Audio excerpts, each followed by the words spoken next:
Welcome to Lego Star Wars The Complete Saga boss ranking. It is I, Landon, the owner of this channel. And me, as Talon, the owner of this house and the figures you see before you. Yeah, co-host over here with everything that I usually do. And so we played Lego Star Wars The Complete Saga, and we're gonna rank all the bosses for you because Lego games don't get their bosses ranked nearly enough. Ooh! So, with that out of the way, let's get started. Coming in at hour number 15, which you're gonna hear us say a lot because we have very similar lists. Yes, sir. Is Zam Wessel, or as Talon likes to call her, The purple girl. I don't care to know her name it's at all. the worst level in the game. And add on to that, the worst boss fight in the game. When it comes to you just shoot, you can hold down the shoot button. That's all you do. Doesn't She even has fight 10 back. hearts, and all you do is hold down the shoot button. And Pew, it pew, just, pew. yeah. Gone. In just seconds. It sucks. It's not fun. I mean, I'm gonna do it again, obviously, but I don't like to do it ever. So, yeah, that's number 15. My number 14 is the Imperial Spy. Yeah, he spawns sand troopers that will shoot you, and that's all he does. He has 4 hearts. You'll kill a bunch of sand troopers first, and then eventually you'll be able to shoot him. He'll just go through the doors in and out to try and confuse you. It does not work, and he dies. It's not fun. I don't like it, but it's better than Zam Wessel because there's actually combat involved, whether it's him or not. Yup. So yeah, that's number 14.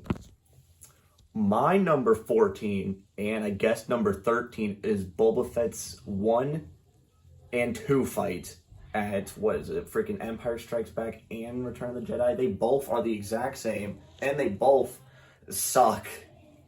He just flies and you just shoot him. You just shoot him. That's all you do. You just shoot him. My number 13 and 12 are Boba Fett numbers 1 and 2.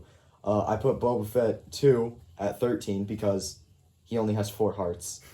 I put Boba Fett 1 at number 12 because he has 5 hearts. Whoa! But all you do is shoot him. He'll fly around. He is very bad at fighting back, but he does it, which would put him above the Imperial Spy. But it's still, they're not very good bosses at all. And that's why he comes in at number 13 and number 12. My number 12 is the Imperial Spy. So not a lot different from this nerd's list. But the only reason I put this boss above Boba Fett was just for the sole fact that it felt more like a boss than Boba's did. And Boba's was just underwhelming because he's such a big name character. So that kind of devalues his points a little bit. So that's the only reason why Spy's above them. But Spy's is still not good at all. Coming in at hour number 11, it's Jango Fett on his own in the Jedi Arena. It's bad. And his second fight, right? Yeah, his second one. Tragic. He flies around, you shoot him a couple times, eventually he falls and tries to run away from you. It's not good. It's not fun. Yeah. Compared to his first fight, which, spoilers, is much higher on the list, it's very underwhelming. It's so short, too. And so it's just, yeah, it's number 11. Coming in at hour number 10 is the first Dooku fight. He's got a bunch of hearts, so it looks like it's going to be something, but then it's just the same. You punch him you hit him 3 times, you use the Force to throw a couple things at him 3 times, and then you rinse and repeat. He'll have lightning occasionally. But even the lightning's not that threatening. It barely does anything. Yeah, we beat him into a corner. It was pretty funny. Yeah, so yeah, his boss fight's kind of scuffed, and again, compared to his second one, which isn't that much higher, but it's still way better, it's again underwhelming. Coming in at hour number 9 is Ghost Vader. he ranks a lot lower than actual Vader. A lot lower. And the thing is the reason I would say he's higher than Dooku is because he actually makes you move around and do a couple of puzzle things that are along with it. But otherwise, it's kind of just you hit him a couple times, he moves somewhere else, you rinse and repeat it. It's not very good. Yeah, it's whatever. You do more things than the previous bosses, but it's kind of the same thing as the next two above this one, but it's just like the least fun out of the two. So yeah. Coming in at number 8 is Dooku 2. Our number 8. I put him there because he has a lot less hearts. He poses more of a threat than the actual one. He comes with the super battle droids, and he moves around a lot, which is something that a lot of the lower bosses, except for Ghost Vader, can't say. Yeah, he's basically Ghost Vader, except he kind of has some goons and can zap you with lightning, so he's like a little bit better. Yeah. But yeah, that's Dooku 2.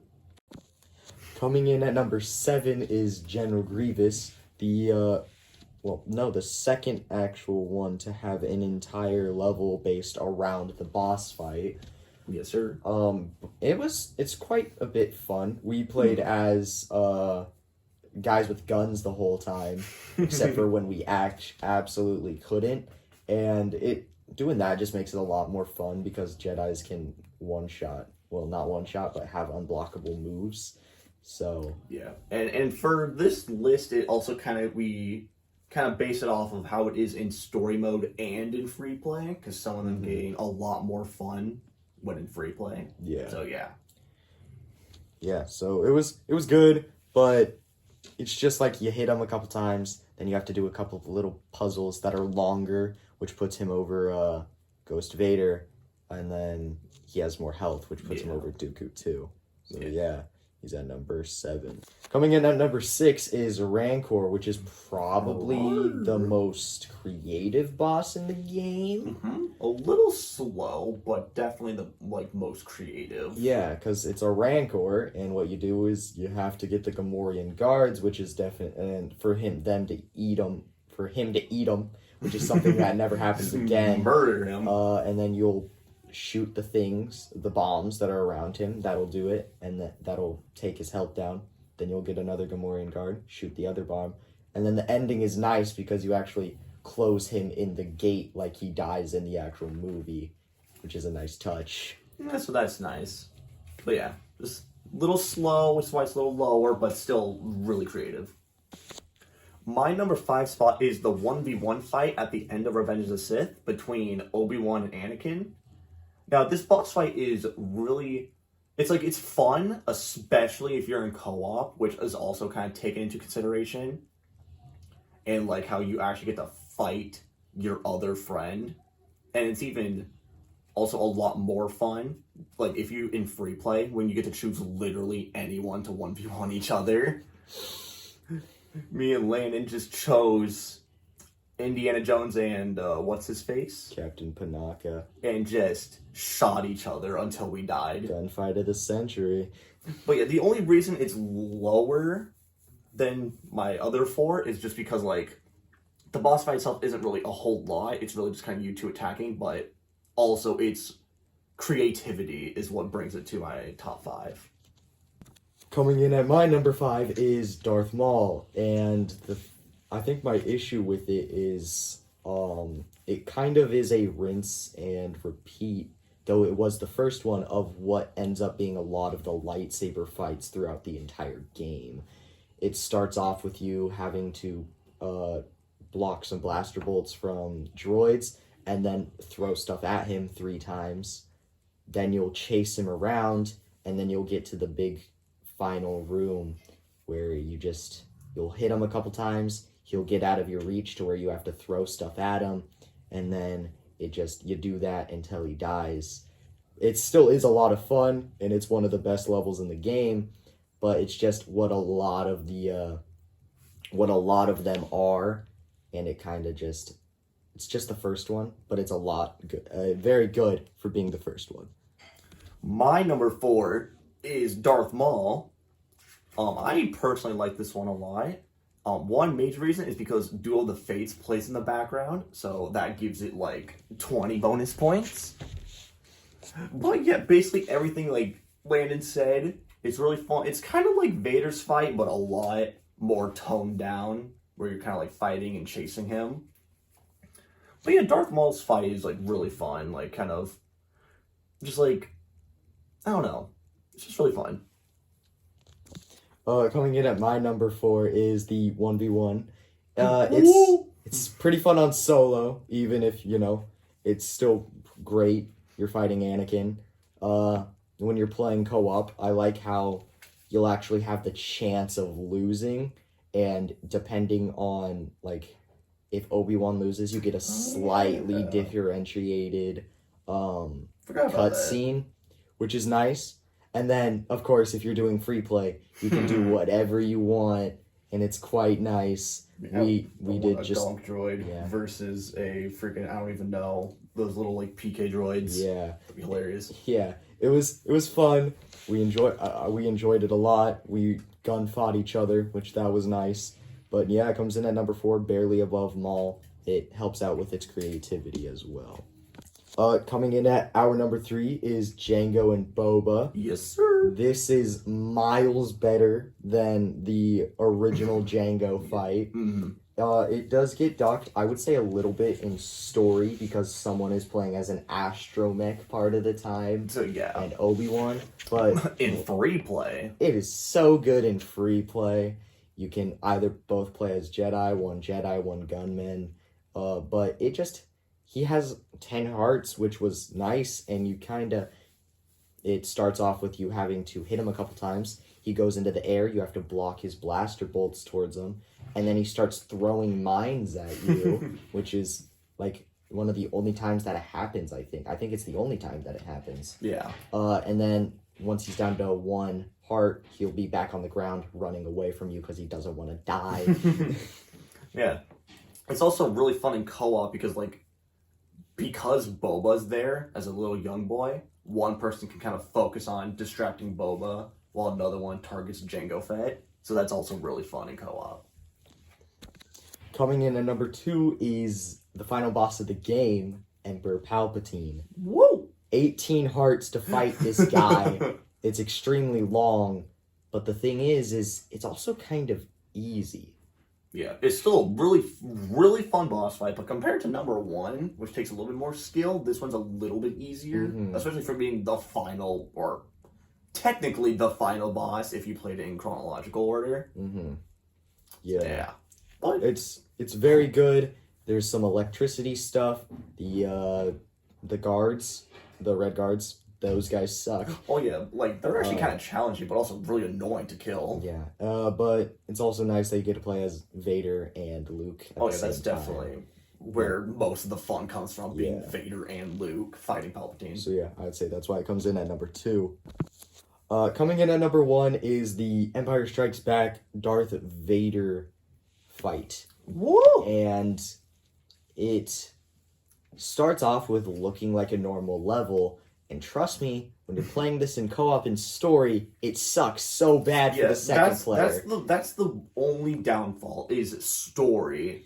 It's not the best, because one's just an astromech, while Luke is like actually doing all the work. But in co-op, like free play co-op, and maybe even just like solo, it's really fun. It's so good. You start off by fighting him in the chambers where... the carbonite chamber, and you have to fight him, and then you have to use the astromech to, kind of mess up his breathing, because that's something that he has an issue with because of stuff that happened on Mustafar. It is a weakness.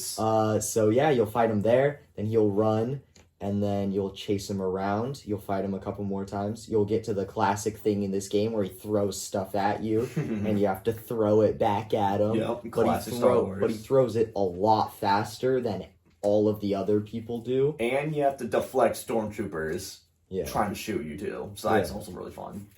And then the ending, it's just nice. You are on the bridge where you fight them.